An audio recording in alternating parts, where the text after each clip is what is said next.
You know, the flags, the movies, the story times and events and parades had absolutely nothing to do with the idea, you know, with them getting the idea that they were, you know, that they're in the wrong body or that they're the opposite gender of how they were born. Like, this is totally natural. And if you don't accept this decision that they came to totally 100% on their own, then you're being abusive.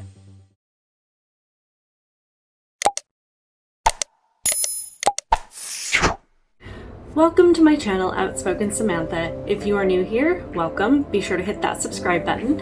If you are returning, welcome back. Thank you so much for the support.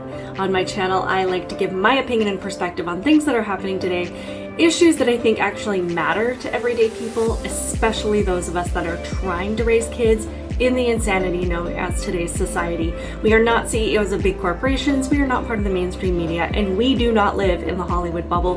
We are also not politicians in Washington, D.C. But unfortunately, we do have to live with the consequences of the narrative being pushed and the decisions being made by the people in the previously mentioned categories.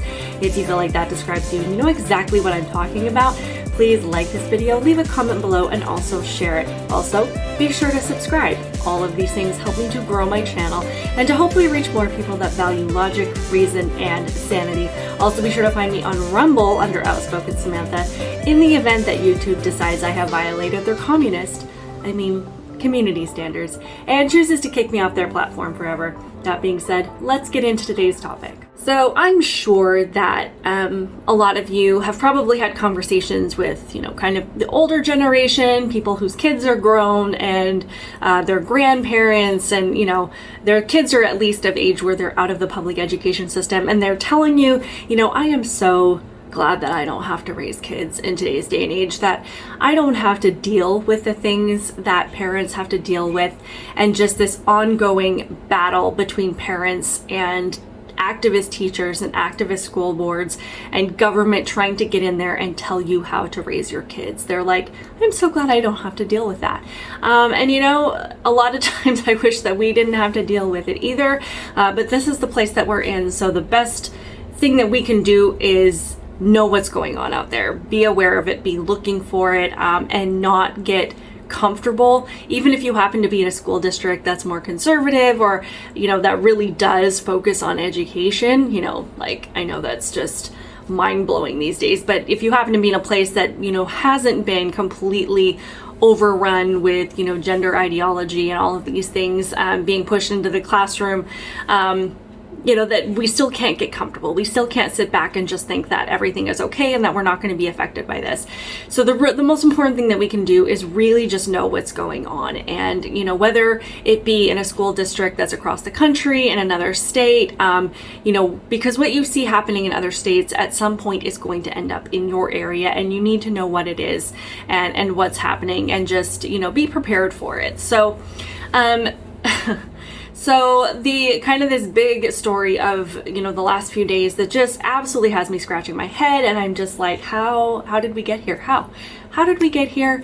Did we get to the idea that we're really going to let our politicians and public officials pass legislation like this, or even introduce legislation like this, and just think this is perfectly fine, it's normal, nothing to see here, this is normal. So Virginia Delegate Elizabeth Guzman has announced that she intends to reintroduce a bill that would pretty much make it a criminal charge for parents not to affirm their child's gender identity. Apparently this is something that she tried to introduce 2 years ago, and what's interesting is that there were several, whether they be candidates or just campaign supporters or whatever, that supported her at this time, that have gone strangely silent now as she is reintroducing this bill. And these are all people that are running for re-election again in their own races, and I'm assuming that they have seen, you know, the pushback from parents on things like this, and they know that it is not popular with parents in general, and they don't want to risk their races by associating themselves with it now. So it's about politics. It's not because they've changed their position on it, or because they think that it's suddenly, you know, they've changed their tune and they've become more, you know, they've had their eyes open, and, you know, they've they've really seen the light. It's really just because if they know that if they associate themselves with this kind of legislation, that it could affect their chances of being reelected. It really is all about politics. It's not about right or wrong. It's about how it's going to serve them in their goal to get into this position. So she introduced this bill.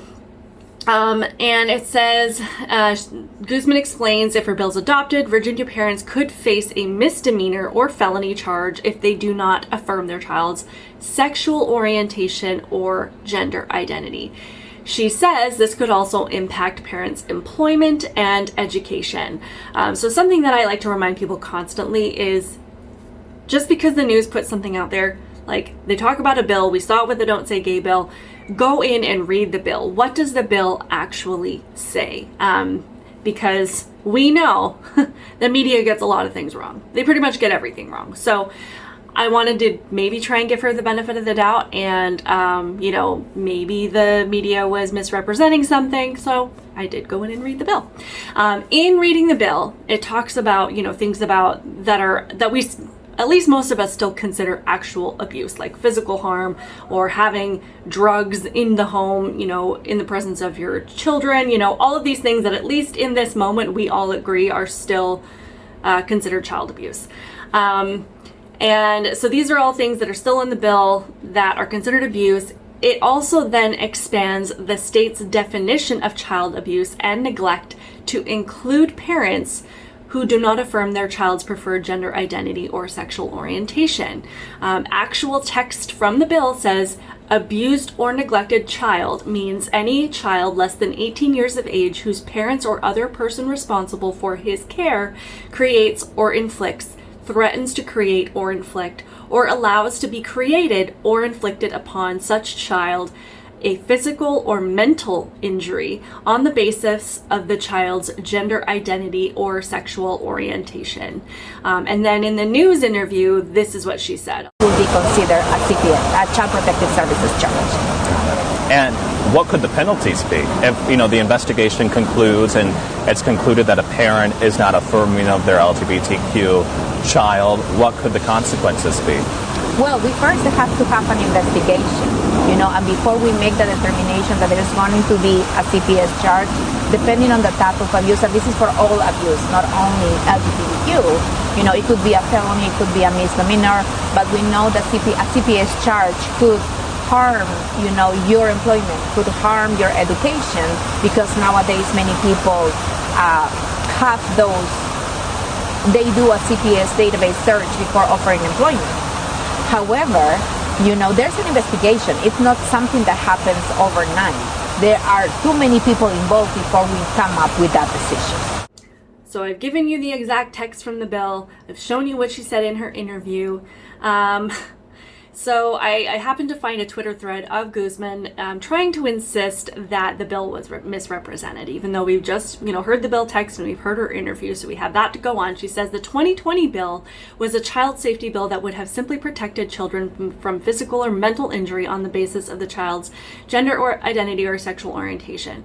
The way the bill was presented in the article was patently wrong.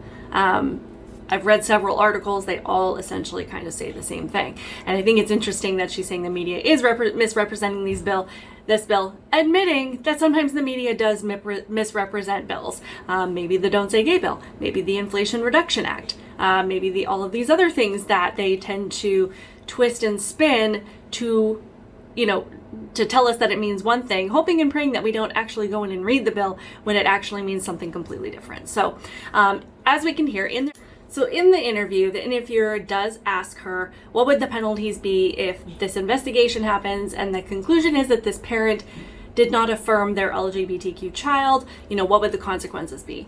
And I feel like she tries to minimize the implications of the bill by saying, well, there would be an investigation. This isn't something that would just happen overnight. We're not just going to go in there and charge people. There's going to be an investigation. And I don't know about you guys, but that just makes me feel so much better knowing that there's going to be an investigation. But honestly, doesn't it sound a little bit intimidating to parents saying, hey, if you don't affirm your child in the identity that they come home from school with, saying that this is who they are, if you don't affirm them, you're going to be investigated. We're going to send people to look into your life and into your home, and we're going to bring the law into your home in this way. I mean, to me, that sounds intimidating just in and of itself. So just in kind of looking on her take on this and saying that this was misrepresented, in a Twitter thread, she explained that she used to work for CPS, and she did see numerous cases where LGBTQ youth were rejected by their parents once they were outed or they came out in some way, and they would end up homeless. And the thing is, like, no one is denying that happens. There are just some really crappy parents out there that will kick their child out for any reason. And that's heartbreaking and it's horrible, and that absolutely should be punishable for any reason if you're going to put your kid out on the street as a minor and try to leave them to fend for themselves. So no one's denying that that's a thing that happens. But the vast majority of parents are going to help and embrace their child in any issue, anything that they bring to the doorstep, to the kitchen table, and say, how can we love and help you through this? So I've heard this argument before that this is really about, helping the LGBTQ kids that are kicked out of their home, when really it's kind of like the abortion argument where they say, we really need this for the cases of rape and incest, when it really just makes up a very small percentage of the instances that they say that they need this legislation for. But what it does is it does expand the definition of abuse. The bill puts parents not affirming their child's gender identity on the same level of abuse as like beating your child or exposing them to harmful drugs, which is kind of ironic because gender ideology would lead them down a path to put them on drugs that are strong enough to halt the physical and mental development of literally like every cell in their body. But I would say that she was very clear in her points. She's trying to say that it was misrepresented, but I think she was very clear in what she was saying. That the goal is to step into parents' homes and impose consequences on how they parent. If they don't go along with the far left agenda of pushing LGBTQ identities onto kids, that there's going to be consequences for that. That even if your child has never demonstrated any kind of discomfort in being in their body, or questioning who they are, or wanting to be the gender that's opposite of how they were born, that they've never had any inclination of being uncomfortable with who they are or wanting to change who they are, that they suddenly come home one day with this whole new perception of their identity, and that if you don't accept it, then you're the problem. And she also said that it's not the action of whether or not parents affirm their child's new identity that would have consequences on their employment or education. She just said it was simply if you had a record with CPS. But it's almost like saying if you don't affirm your child's identity, you might end up with a record of CPS, and that could affect your employment or your education. And nobody wants to have that, do they? Nobody wants to have a record with CPS that a future employer or educator could see. It really is all about intimidation and bullying, essentially. They decided how they want to raise our children and what they want our children to believe, and they want to punish parents who say no. As I said before, like, no one is saying that these cases of teens being kicked out and rejected by their parents for coming out, no one is saying that this kind of thing does not happen. Like I said, we know that kids get kicked out or are put in harmful situations by parents for any number of reasons. There are just really crappy parents out there. But this is not just about trying to protect kids who naturally evolve into some kind of alternate sexual orientation through their own experiences, through their own maturity and their own growth, and discover for themselves that they're attracted to the same sex, or they don't feel like they conform to gender norms of their biological sex. These teachers and these far left officials want the ability to influence your child to question their identity where they may have never questioned it before, and to adopt some kind of general sexual identity. They have no idea if this is something that these kids would would evolve into on their own or naturally through their own growth and experience. They have absolutely no idea.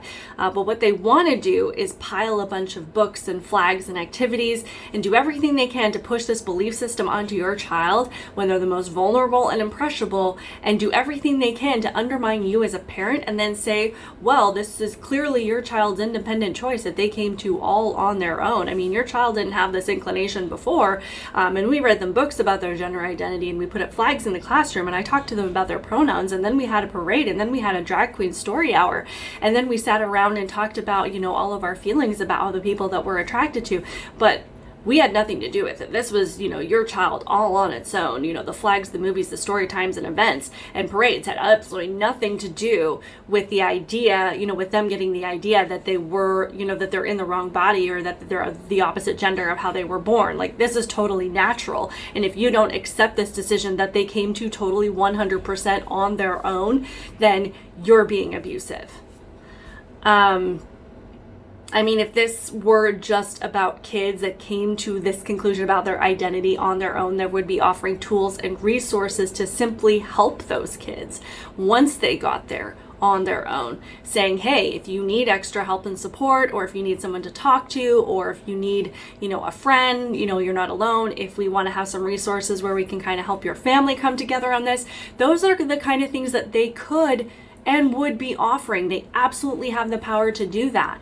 But this kind of legislation is put into place so that after the school has done everything that they want to do, that they won't have any obstacles, and the obstacles are the parents. If you don't agree with the government agenda of teaching your child that their gender does not matter, while they simultaneously teach them to be completely obsessed and addicted to identifying their sexuality, then they want to be able to create a scenario that gives them justification to remove your child from your home.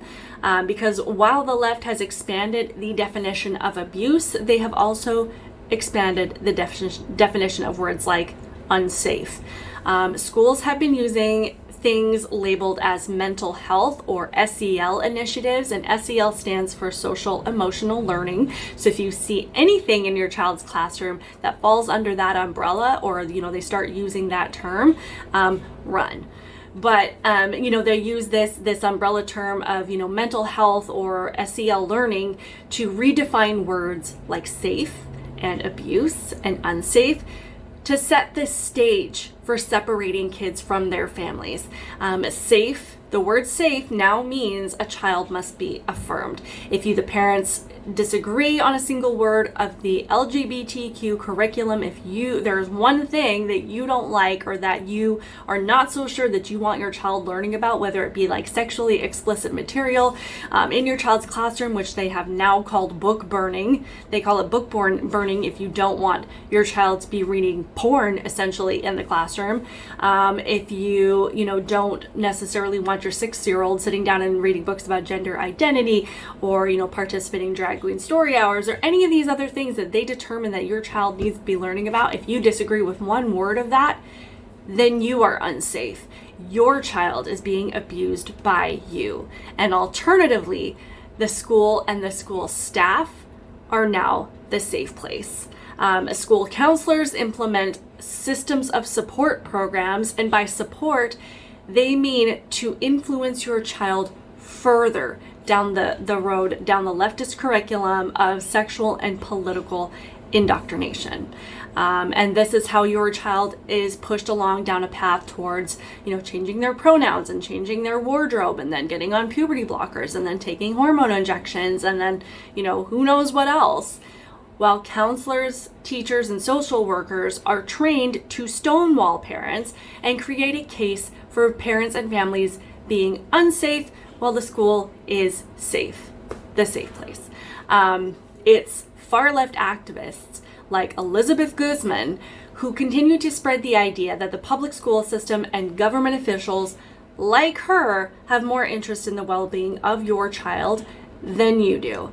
And I don't know how we got to this place. I don't know. How did we get to the idea that teachers and politicians can really do a better job of creating loving, compassionate, well-rounded, intelligent, independent, confident, hard-working individuals ready to succeed in life than their own parents can. The people who brought these kids into the world, who have been there through every tier and every milestone, who know their child inside and out, who their child looks to for encouragement more and love more than anyone else in the world.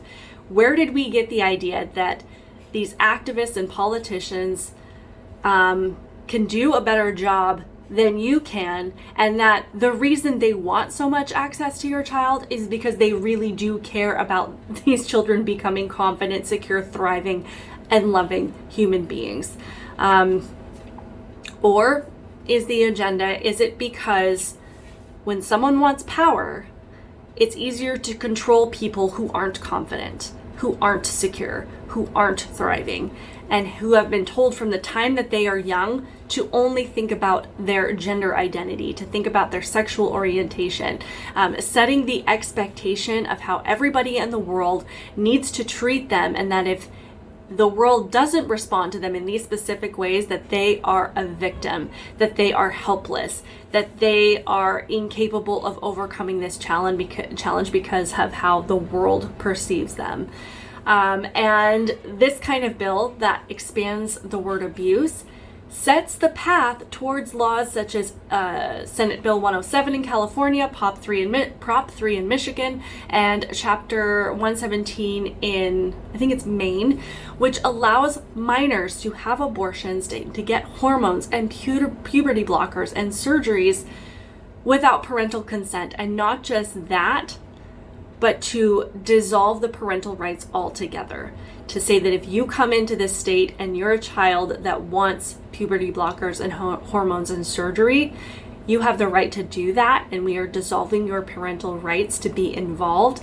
And you can do this completely on your own. I mean, how dangerous does that sound, to allow a minor to go into a state by themselves and supposedly be embraced by this community to do these life-altering, permanently physical and mentally altering things to their body that cannot be reversed, that have permanent lifelong consequences, and separate them entirely from their support system, from the people that they will need the most when crap hits the fan. We're not on a slippery slope anymore. We are done with the slippery slopes. We are literally careening over the side of a cliff. Everything that you've been told is fear-mongering or a conspiracy theory is now here. So if you're a parent that is still afraid of labels and you want to still be the silent majority, the silent majority, you're going to lose your child one way or the other. It's going to happen. Your kid needs you to stand up for them. You know your child better than anybody else, better than any teacher, better than any school board member, better than any counselor, and definitely better than anybody in the Capitol building in your state or in Washington, D.C.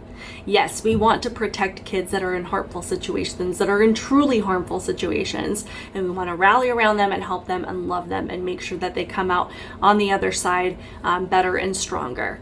But the vast majority of homes in America are with loving parents, and that's the way that it should be. And you are your child's support system. And if you are not going to support them in the ways that matter most, you will lose them, because this is relentless. It is not going away. It is only expanding and reaching farther and faster and harder. It is your job to stand up for your kids. They need you. They depend on you. Leave a comment below.